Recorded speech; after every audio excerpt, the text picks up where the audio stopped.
How to sign into kp.org account. Hi everyone, this is Alana from Create, Login and Delete. Let's jump right into the video. First, you want to open up any web browser and on the search bar, search for kp.org and press enter.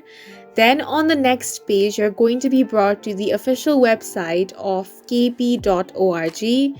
Now, this is the website of Kaiser Permanente, which is an American integrated managed care consortium based in Oakland, California, in the United States. If you want to log into your kp.org employee account, you first want to click on the Sign On button.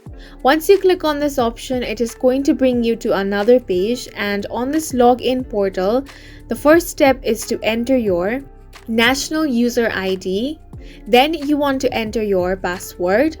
Once both the information has been added, click on the Sign On option and then you will be able to sign into your kp.org account. In case you have forgotten your NUID, you can click on the Forgot NUID option. Here, in order to continue, you first have to enter your first name, then enter your last name. After that, you want to enter your date of birth. Then click on the Continue option. Now follow the on-screen instructions in order to retrieve your NUID number.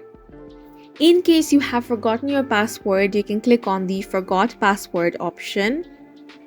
And then from there, you will have to enter your national user ID number.